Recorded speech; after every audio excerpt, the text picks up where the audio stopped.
Hello नमस्कार दोस्तों, मैं विक्रम राजपूत आज आपका स्वागत करता हूं इस वीडियो में। इस वीडियो में जो खास होने वाला है वो है मेडिकल के प्रोसेस। जो मेडिकल मेरा हुआ था उसके बारे में, एंड जिसका मेडिकल अभी होने वाला है RRB group D and NTPC में जिसका भी मेडिकल होगा उसके बारे में कुछ बताने का मैं प्रयास करूंगा। कुछ अपना अनुभव है, कुछ उसमें ऐड करता हूँ जो B2 मेडिकल में नहीं होता है। तो चलिए शुरू करते हैं, टाइम नहीं खराब करेंगे ज्यादा। तो शुरू करते हैं। जैसे मैं अपने बारे में बात करूं कि मेरा पोस्ट सीसीटीसी है, तो मेरा जो मेडिकल स्टैंडर्ड था वो B2 लेवल का हमारा मेडिकल चेकअप हुआ था, और उसके बारे में हम लोग डिटेल से जानेंगे और जानने का प्रयास करते हैं। चलिए शुरू करते हैं। सबसे पहले बात करते हैं कि हमारा जो डॉक्यूमेंट वेरिफिकेशन होता है, वहां से हमको एक मेमो मिलता है कि आपको किस डिवीजन में कौन सा रेलवे हॉस्पिटल अलॉट हुआ है जहां पे आपका मेडिकल होना तय हुआ है। तो वो मेडिकल मेमो हमको मिलता है, उसमें लिखा भी रहता है कि कहाँ पे आपको जाना है। जैसे कि मैं अपनी बात करूं तो मेरा जो मेडिकल हुआ था वो हुबली में हुआ था और डॉक्यूमेंट वेरिफिकेशन बैंगलोर में हुआ था। तो हमको मेमो मिला तो हम लोग मेमो लेके हुबली के रवाना हुए, और हुबली में हम लोग अगले दिन हम लोगों ने रिपोर्ट किया जिस दिन मेमो मिला था। वहां पे रिपोर्ट करने के बाद वहां पे हम देख रहे थे कि पहले से ही मेडिकल चल रहे थे, क्योंकि हमारा जो डीवी हुआ था वो बीच में हुआ था, ना तो पहले हुआ ना बाद में, बीच में हुआ था।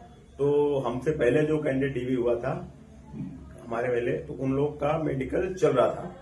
तो हम लोग के 10 बजे हम लोगों ने मेमो सबमिट किया, और हमारा वहां पे जो अटेंडेंस लगती है कि कौन कौन इसमें प्रेजेंट हुआ है, जिनका लिस्ट वो पहले से ही बैंगलोर से भेजते हैं, इतने हमने बच्चों को भेजा है जिनका मेडिकल होना तय हुआ है यहाँ से।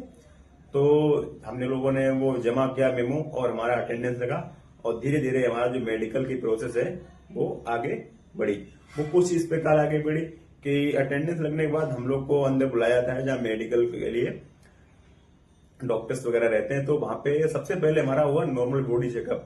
नॉर्मल बॉडी चेकअप उसको ऐसे मान सकते हैं कि जिसमें मशीन की आवश्यकता नहीं होती है, जनरल आप खुली आंखों से डॉक्टर चेक कर सकता है, उस प्रकार को बोलते हैं जनरली मेडिकल चेकअप। उसमें हमारा क्या रहता है, सबसे पहले हमारा मेजरमेंट होता है हाइट।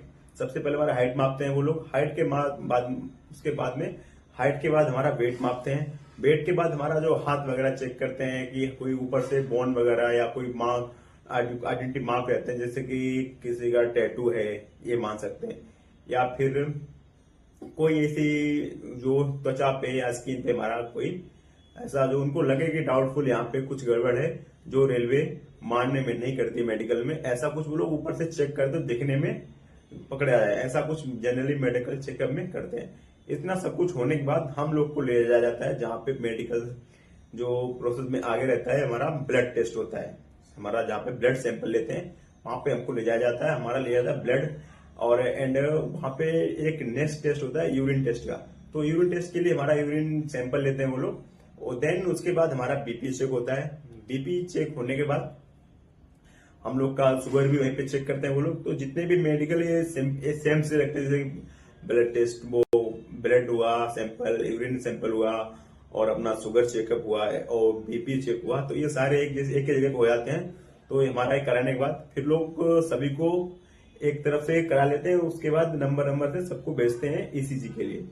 ईसीजी के लिए वहां पे ऐसा चलता है कि आपको जिस प्रकार आपको रोल नंबर मिलता है, जैसे आपका डीवी होता है वैसे आपको रोल नंबर मिलता है, कि वैसे वैसे एक एक के फाइल उनके पास रहती है, और नाम बुला बुला के आपको हर मेडिकल के लिए एक एक कैंडिडेट को बुला के वहां पे चेकअप करवाते हैं।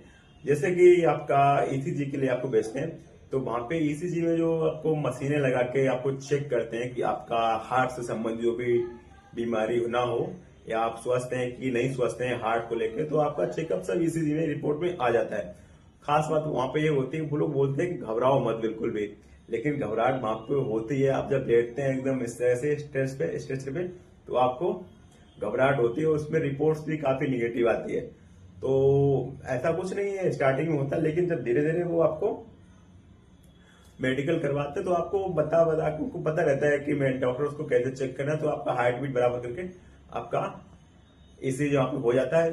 एक एक करके सभी की जो आपके ग्रुप में रहते हैं, 20 रहेंगे या 25 कैंडिडेट रहेंगे, तो सभी का एक एक करके ईसीजी हो जाने के बाद आपको भेजते हैं। उसके बाद सीधा सीधा एक्सरे के लिए आपका एक्सरे होगा वहां भी एक एक करके आपका एक्सरे लिया जाएगा। एक्सरे लेने के बाद आप लोग को वापस भेजेंगे जहां पे जो मेन हॉल होता है, आपको इकट्ठा रखते हैं जहां से आपने एंट्री की थी, सभी को वहीं पे रखते हैं। फिर आपका जो मेन होता है रेलवे मेडिकल में जो मेन टेस्ट रहता है उसकी शुरुआत होती है, वो है आपका आई टेस्ट का। आई टेस्ट रेलवे में सबसे महत्वपूर्ण टेस्ट होता है, क्योंकि आप अगर कहीं से भी थोड़ा बहुत आपको फाइल चलेगा, लेकिन अगर आपको आई में गड़बड़ है तो आप बिल्कुल भी एक्सेप्ट नहीं किए जाएंगे। इस बात का आप ध्यान रखें। अगर आपको तकलीफ है, चश्मा लगता है, तो उस आप चश्मा होना चाहिए, आपका सर्टिफिकेट होना चाहिए, जैसा भी उनको वो पहले से देते हैं क्राइटेरिया, आप किस प्रकार का चाहिए, कितना नंबर, कितना जो पावर का आपको चश्मा लगे, सब कुछ आपको मेडिकल में पहले ही देते हैं कि किस प्रकार आप यहाँ पे अपेयर होंगे। देन उसके बाद हम लोग बात करते हैं आई टेस्ट। आई टेस्ट में सबसे पहले हम लोग जाते हैं, जो यहाँ पे आई टेस्ट का लैब होता है, उसमें सबसे पहले हमारी आंख में ड्रॉप डालते हैं। ड्रॉप डालने का एक कार्ड ये भी रहता है कि अगर आंख में आपने ऑपरेशन कराया है या फिर आपने लेजिक सर्जरी कराई है, उससे आप हाथ पकड़े जाएंगे। और वहां पे एक इस आई का जो ना स्पेशल डॉक्टर आता है, बाहर से आता है, अगर उस हॉस्पिटल में अवेलेबल नहीं है, वो आपको टॉर्च से देखेगा, आपको ड्रॉप डालेगा आंख में, जो डालता है आई ड्रॉप, उससे आपको अगर लेजिक सर्जरी आपने कराई है तो आप पकड़े जाएंगे। तो लेजिक सर्जरी आप ना कराएं, अगर है तो आप प्लीज मेडिकल के लिए इसमें अपीयर ना हो, क्योंकि आपको वो स्वीकार नहीं करेंगे। नेक्स्ट हम लोग बात करते हैं कि आई टेस्ट में क्या क्या होता है। आई टेस्ट में काफी टेस्ट होते हैं, जैसे कलर विजन हुआ, डिस्टेंस विजन हुआ, नियर विजन हुआ, बाइनोकुलर हुआ, ये काफी होते हैं। सबसे पहले आपको नॉर्मल आई से चेक करेंगे, आपका चेक करेंगे कि जो आपका डिस्टेंस विजन है, सबसे पहले वो चेक करते हैं। आपका एक ही काम करके एक से कराएंगे, चेकअप करेंगे, दूसरे से भी एक बंद करा के वो चेक करेंगे। नेक्स्ट आपको चेक करते हैं वो कलर विजन। आपको अलग अलग तरह के कलर दिखाए जाएंगे उसमें, कि आपसे पूछा जाएगा कि आगे कौन सा कलर है, फिर आंख बंद करेंगे, फिर नेक्स्ट कलर वो दिखाएंगे ये कौन सा कलर है। तो इस प्रकार आप कलर विजन लेते हैं। आपका नाइट विजन भी लेते हैं, आपको नाइट में दिखता है बराबर कि नहीं दिखता है। इस प्रकार से बाइनोकुलर सारे टेस्ट आपके वहां पे लिए जाते हैं। और अगर आपको चश्मा लगता है तो चश्मे के साथ आपको जो भी कंडीशन रहती है वैसे आपको चेक किया जाएगा। नेक्स्ट हम लोग बात करते हैं कि हाँ, वो बहुत खास बात है कि लोग बोलते हैं कि आपका उधर हाइड्रोसिल या किसी को पाइल्स है तो क्या चेक करते हैं क्या? जी बिल्कुल, अगर आपको हाइड्रोसिल है वो भी आपकी वहां पे चेक होती है, और आपकी पाइल्स भी चेक होती है। पाइल्स चेक करने का मुझे तरीका उनका बहुत ही यूनिक लगा, क्योंकि मुझे नहीं इससे पहले पता था कि पाइल्स ऐसे चेक की जाती है। वो आपको क्या करते हैं, सिंपल आपको जमीन में बिठाएंगे और बिना हाथ टच किए, बिना सपोर्ट के आपको जमीन से उठने को कहेंगे। उनका जो मानना रहता है कि अगर आपको पाइल्स है तो आप विदाउट हैंड टच किए उठ नहीं पाएंगे, ऐसा उनका मानना है। मुझे पता नहीं था, मुझे वही जाके पता लगा ऐसा कुछ होता है।